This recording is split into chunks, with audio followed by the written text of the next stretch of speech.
on a different matter, a critical matter concerning Section 21 of Republic Act number 9165, or the Comprehensive Dangerous Drugs Act of 2002, which mandates the inclusion of media representatives as signatories in the inventory of confiscated drug-related items.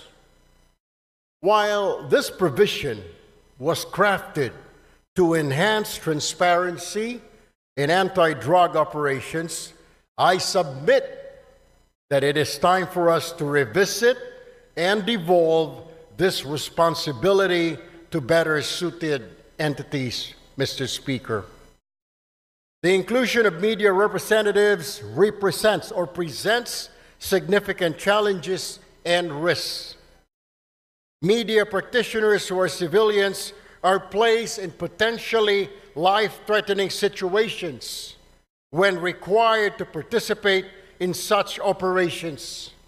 Exposing them to these risks compromises not only their safety, but also that of their families, Mr. Speaker. Moreover, involving media representatives in law enforcement tasks raises concerns about their independence and neutrality. Journalists are meant to act as impartial watchdogs of government actions, holding public officials accountable from an objective stance.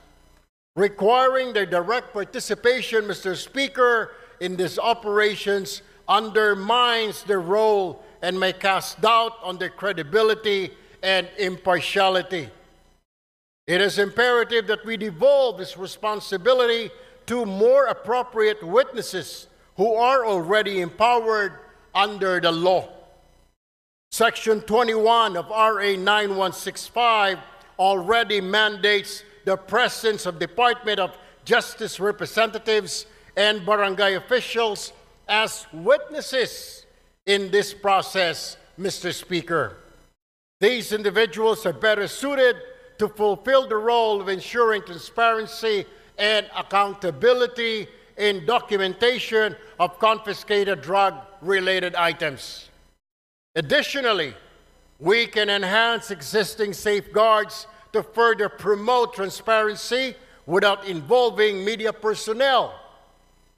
Like comprehensive video documentation can serve as a reliable and tamper-proof record of the inventory process, ensuring accountability without requiring physical witness to be present in dangerous environments.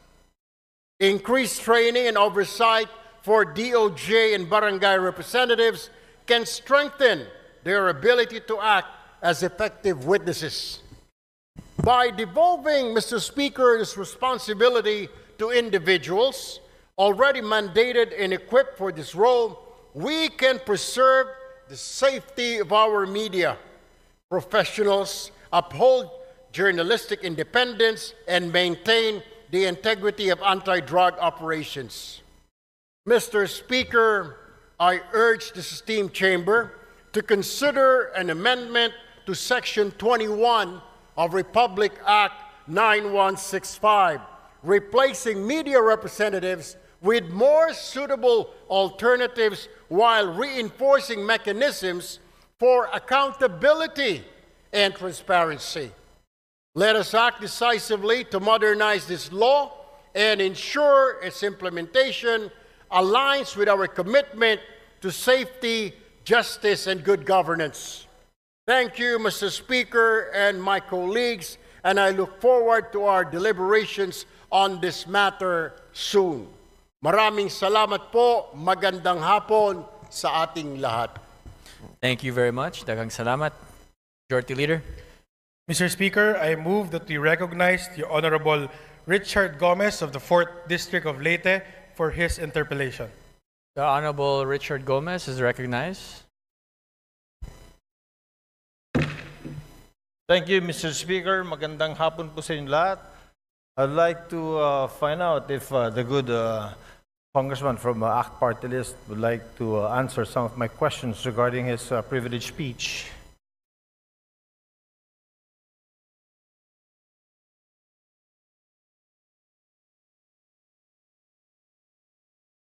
Sure, Mr. Speaker and my colleague. Thank you, Mr. Speaker. I would like to find out from the good congressman if you are a member of the Anti-Drugs Committee. No, I am not, my distinguished colleague. I am not a member of any committee right now since I am part of the deputy majority group, Mr. Speaker. And if you are a what were you again, Mr. Speaker? Deputy Majority Floor Leader, Mr. Speaker. Deputy Majority Floor Leader. I am very sure, Mr. Speaker, that you know very well that the Committee on Anti-Drugs is very active on RA 9165. I am aware, Mr. Speaker. Oh, you are aware, Mr. Speaker. Thank you. If you are aware, Mr. Speaker, then what was the purpose of the privileged speech? I don't know if my distinguished colleague was present when I was mentioning an amendment on Section 21 of RA 9165, particularly exempting the media from being signatories in drug-related operations, particularly on confiscated items, Mr. Speaker. All right. Thank you, Mr. Speaker. The reason why I wanted to ask the good gentleman is because, you know, RA 9165 was passed already in the last Congress. And during this Congress, it has also been amended. And in Section 21 of RA 9165, I don't know if the good gentleman is aware, the Deputy Majority Floor Leader is aware that Section 21 has been taken up. Can you repeat that, Mr. Speaker? Tagalogin ko po. Aware po ba tayo na yung Section 21 po, ito po ay tinitake up po dun sa amendments natin sa RA 9165 in the committee. Kaya nga po, Mr. Speaker, kailangan natin balikan at bilis-bilisan po ang problema po natin sa Kongreso.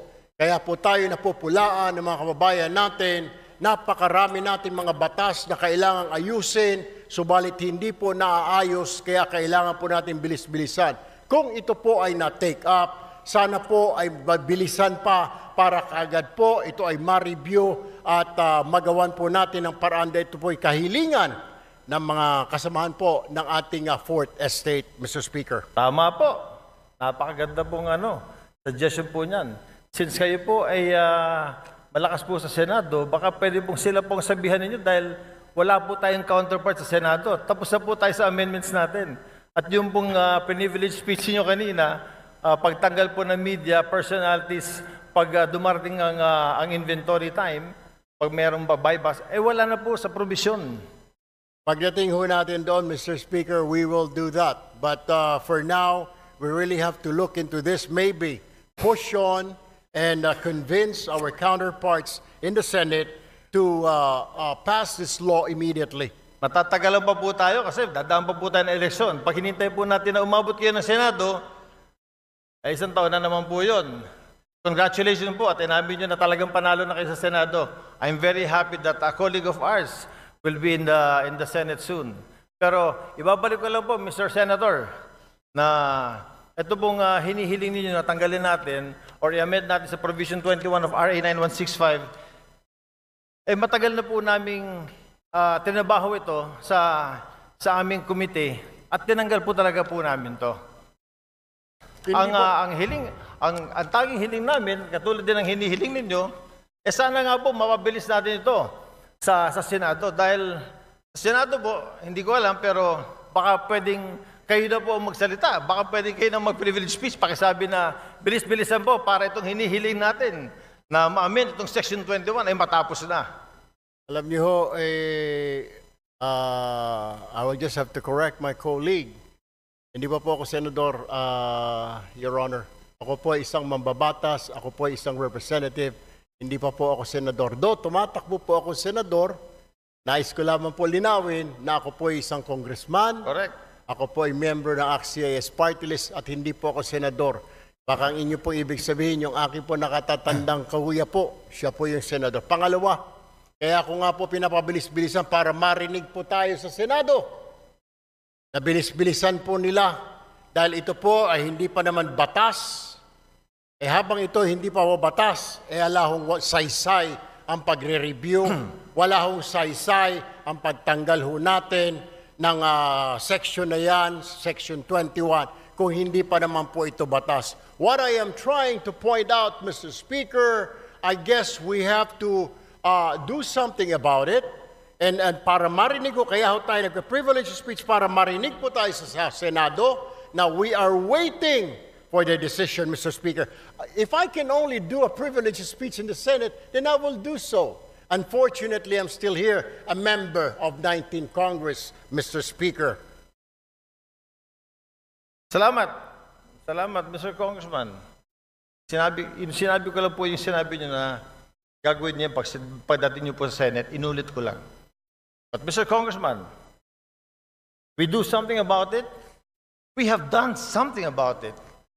In the committee level, ito pong Section 21 na hinihiling ninyo ay wala na po. Alam niyo ho, Mr. Speaker, ito po ay nasa committee level at tulad po ng sinasabi ko, kaya ko nga po I am pushing for it. Bilis-bilisan po natin. Marami po tayo mga batas na pending po ngayon. Hindi lang po itong 9165. Marami pong kailangang revisahin, reviewin. Ang kailangan lang po natin ay bilisan po dahil ang taong bayan ay nag-aantay po at hindi po tayong ika nga ay pwedeng manahimik o kaya mag-relax dahil po nakatingin po sa atin ang ating mga kababayan at gusto po nila na bilisan ang pagpasa, pag-review, whatever, ang ng mga batas po natin, Mr. Speaker.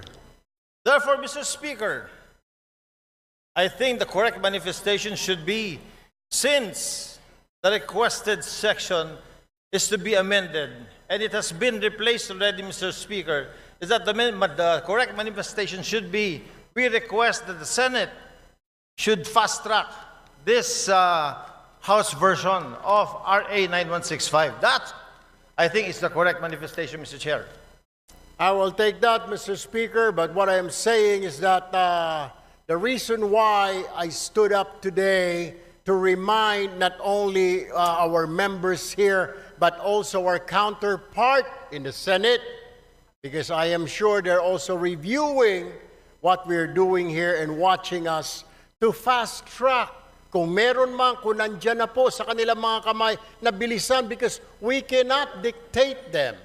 We can only suggest, Mr. Speaker. We can only tell them and inform the public that we already did this. Tama po ang ating kasamahan na sinasabi niya pong ni-review na po yan, inalis na po yan, para malaman po ng taong bayan na wala na po yan, wala na sa kamay natin, yan po ay nasa kamay na ng Senado para bilis-bilisan po nila. And that is the purpose of my privileged speech this afternoon, Mr. Speaker, my dear colleague. Sir. Thank you, Mr. Speaker. Oh, I thought amending Section 21 was the main thrust of the privileged speech. I didn't know it was to fast-track the House version of 9165. But nevertheless, Mr. Chair, yun na rin po ang hinihiling natin. Since yung nire-request po ng colleague natin na tanggalin po sa Section 21, yung pagsama ng media, kapag po nag-i-inventory sa mga bypass, sa mga nahuli na ay wala na po sa committee level. Wala na po, pumasa na po sa atin. Sana po, another privilege speech from our good colleague will tell the Senate, bilis-bilisan nyo naman, kasi binilisan na po namin. I wish I can, we will do that, Mr. Speaker. para makarating po itong ating mensahe sa kanila. Hindi naman natin pwede sila pong utusan, Mr. Speaker, kundi tayo lamang po ay pwede nating sabihin na nag-aantay po tayo. Kung naipasa na po natin dito sa Kongreso, then ang problema po ay nandoon. I guess we'll have to do or I have to make another privileged speech, Mr. Speaker.